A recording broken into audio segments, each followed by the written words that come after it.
ದೇವರಾತಿ ಪರಿಶುದ್ಧವಾದ ನಮಗೆ ಮಹಿಮೆಯಾಗಲಿ. ಕ್ರಿಸ್ತನ ಮೂಲಕವಾಗಿ ದೇವರ ಲೋಕಕ್ಕೆ ಮತ್ತೊಂದು ಹೊಸ ಮುಂಜಾನೆಯನ್ನು ದಯಪಾಲಿಸಿದ್ದಾರೆ. ಹಾಗಾಗಿ ನಾವು ದೇವರಿಗೆ ಕೃತಜ್ಞ ಹೃದಯ ಉಳ್ಳವರಾಗಿರೋಣ. ಈ ದಿನದ ಧ್ಯಾನ ದೇವರ ವಾಕ್ಯ ಜ್ಞಾನೋಕ್ತಿಗಳು 16ನೇ ಅಧ್ಯಾಯದಲ್ಲಿ ವಾಕ್ಯ. ಅರಸನ ಮುಖದ ಬೆಳಕಿನಲ್ಲಿ ಜೀವ, ಅವನ ದಯೆಯು ಹಿಂಗಾರು ಮಳೆಯ ಮೇಘದಂತಿದೆ. ದೇವರಿಗೆ ಸ್ತೋತ್ರ.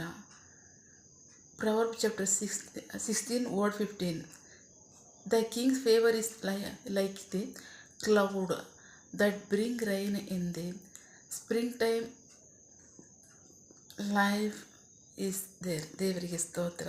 ನಾವು ವಾಕ್ಯ ಭಾಗ ನೋಡ್ತಾ ಇದ್ದೀವಿ. ಪ್ರೀತಿದ ಮಕ್ಕಳೇ, ಅರಸನ ಮುಖದ ಬೆಳಕಿನಲ್ಲಿ ಜೀವ, ಅವನ ದಯೆಯು ಹಿಂಗಾರು ಮಳೆಯ ಮೇಘದಂತಿದೆ. ದೇವರಿಗೆ ಸ್ತೋತ್ರ. ಬಹಳ ಪ್ರಮುಖವಾಗಿ ಅರಸನು ಯಾರು ಅಂತ ಹೇಳಿದ್ರೆ, ದೇವರೇ ಹೇಳಿದ್ದಾರೆ, ಸ್ವರ್ಗವು ನನ್ನ ಸಿಂಹಾಸನ, ಭೂಮಿ ನನ್ನ ಪಾದಪೀಠ. ದೇವರಿಗೆ ಸ್ತೋತ್ರ. ನನಗೋಸ್ಕರ ನೀವು ಎಲ್ಲಿ ಆಲಯವನ್ನು ಕಟ್ತೀರ ಅಂತ ದಾವೀದನ ಸಂಗಡ ಮಾತನಾಡುವಾಗ ದೇವರು ಹೇಳಿದ್ದಾರೆ. ಆದರೆ ಆಲಯವನ್ನು ಕಟ್ಟೋದಕ್ಕೆ ಅನುಮತಿ ಸಿಕ್ತಂದರೆ ಖಂಡಿತವಾಗ್ಲೂ ಸಿಕ್ತು.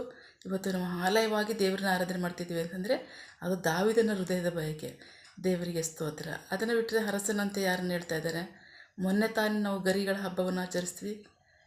ಯೆರೂಸಲೇಮಿನ ಬೀದಿಗಳಲ್ಲಿ ಯೇಸು ಕ್ರಿಸ್ತರನ್ನು ಖರ್ಜೂರದ ಗರಿಗಳನ್ನ ಹಿಡಿದು ಸ್ವಾಗತಿಸಿದ್ರು. ಆತನು ಅರಸನಾಗಿ ಕತ್ತೆ ಮೇಲೆ ಕುಳಿತುಕೊಂಡು ಬಂದ ಅಂತ. ದೇವರಿಗೆ ಸ್ತೋತ್ರ. ಅಷ್ಟು ಮಾತ್ರ ಅಲ್ಲ, ವಾಕ್ಯ ಭಾಗಗಳು ಹೇಳುತ್ತೆ, ಯೇಸು ಕ್ರಿಸ್ತರ ತಂದೆಯ ಬಲಭಾಗದಲ್ಲಿ ಸಿಂಹಾಸನರೂಢನಾಗಿ ಆತನ ಸಮಸ್ತವನ್ನು ಆಳ್ವಿಕೆ ಮಾಡ್ತಾ ಇರ್ತಕ್ಕಂಥ ಮಹಿಮೆಯ ಅರಸನು ಅಂತ. ದೇವರಿಗೆ ಸ್ತೋತ್ರ. ಆದರೆ ಭೂಮಿ ಮೇಲೂ ಸಹ ಅರಸರು ಉಂಟು. ಅದ್ಯಾರು ಅಂದರೆ ಈ ಭೂಮಿ ಮೇಲೆ ಆಳ್ತಕ್ಕಂಥವರೇ ಅರಸರು.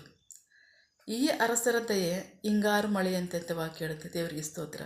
ಅವ್ರ ದಯೆ ಇರಲೇಬೇಕು ಅಂತೇನಿಲ್ಲ, ಆದರೆ ಇದ್ದರೆ ಅದು ಎಷ್ಟೋ ಕೃಪೆ, ಎಷ್ಟೋ ಕನಿಕರ, ಎಷ್ಟೋ ದಯೆ. ದೇವರಿಗೆ ಸ್ತೋತ್ರ. ಆಗ ಅವ್ರಿಗೆ ಜೀವ ಸಿಕ್ತು ಅಂತ ಅರ್ಥ.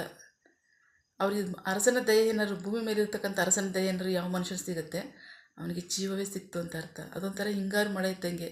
ಮುಂಗಾರು ಮಳೆ ಅಂತಂದರೆ ದೇವರ ಕೃಪೆ ಎಲ್ಲರಿಗೂ ಉಂಟು, ಆದರೆ ಅದು ಮುಂಗಾರು ಮಳೆಗೆ ಹೋಲಿಸಲ್ಪಟ್ಟಿದೆ. ಅರಸನ ದಯೆ ಹಿಂಗಾರು ಮಳೆಗೆ ಹೋಲಿಸಲ್ಪಟ್ಟಿದೆ. ಅದು ಇರಲೇಬೇಕು ಅಂತ ಏನಿಲ್ಲ.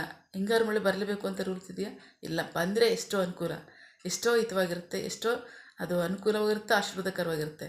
ಸೊ ಭೂಮಿ ಅರಸರ ದಯೆ ಏನು ಅಂದರೆ ಹಿಂಗಾರು ಮಳೆಗೆ ಹೋಲಿಕೆಯಾಗಿದೆ. ಸೊ ಅದು ಇರಲೇಬೇಕು ಅಂತೇನಿಲ್ಲ. ಅವನೇನಾದ್ರು ದಯೆ ತೋರಿದ್ರೆ ಅದು ಜೀವನ ಉಳಿಸ್ಕೊಂಡಾಗೆ ಲೆಕ್ಕ ಅಂತ ವಾಕ್ಯ. ದೇವರಿಗೆ ಸ್ತೋತ್ರ. ಬಹಳ ಪ್ರಮುಖವಾಗಿ ಅನೇಕ ಮಾರ್ಪಾಡುಗಳ ಮೂಲಕವಾಗಿ ದೇವರು ಕೊಟ್ಟಿರ್ತಕ್ಕಂಥ ಕಾನೂನಲ್ಲಿ, ದೇವರ ಮಹಾಕೃಪೆಯಿಂದ ದೇವರು ಕೊಟ್ಟಿರ್ತಕ್ಕಂಥ ಕಾನೂನಿನಲ್ಲಿ ಅರಸನು ವಿಧೇಯನಾಗಬೇಕು.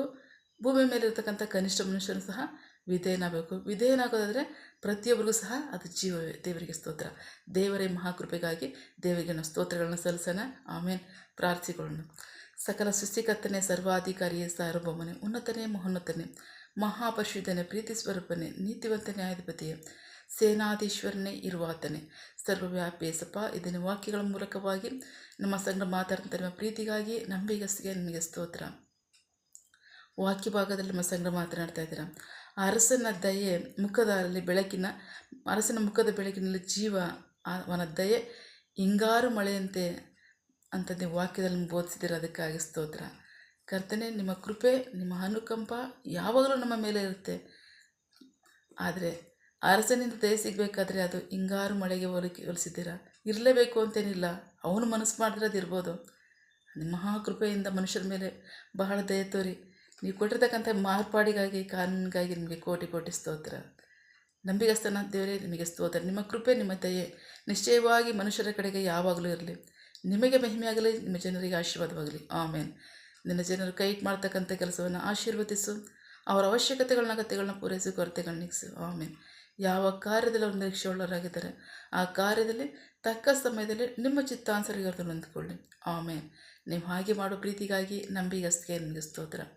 ನಮ್ಮ ಪ್ರಾರ್ಥನೆ ನೀವು ಕೇಳಿದ್ದೀರಾ, ಅದರಂತೆ ನಡೆಸ್ತಿರೋದಕ್ಕಾಗಿ ಸ್ತೋತ್ರ. ನಮ್ಮ ಪ್ರಾರ್ಥನೆಯನ್ನು ನಮ್ಮ ರಕ್ಷಕನಾದಂಥ ಯೇಸು ಕ್ರಿಸ್ತರ ಅತಿ ಪರಿಶುದ್ಧವಾದ ನಾಮದಲ್ಲಿ ಪ್ರಾರ್ಥಿಸಿ ನಿಮ್ಮ ಪಾದಗಳು ಸಲ್ಲಿಸಿ ನಾವು ಬೇಡುವಂತಿದ್ದೇವೆ. ಮಜ್ಜಿಯೋಡ ತಂದೆ. Amen. God bless you all. ದೇವರು ತಾನೇ ಇದನ್ನು ವಾಕ್ಯಗಳ ಮೂಲಕವಾಗಿ ನಮ್ಮ ಸಂಗಡ ಮಾತನಾಡಿದ್ದಾರೆ, ನಮ್ಮನ್ನು ಆಶೀರ್ವದಿಸಿದ್ದಾರೆ. ಆಮೇನ್. All the best.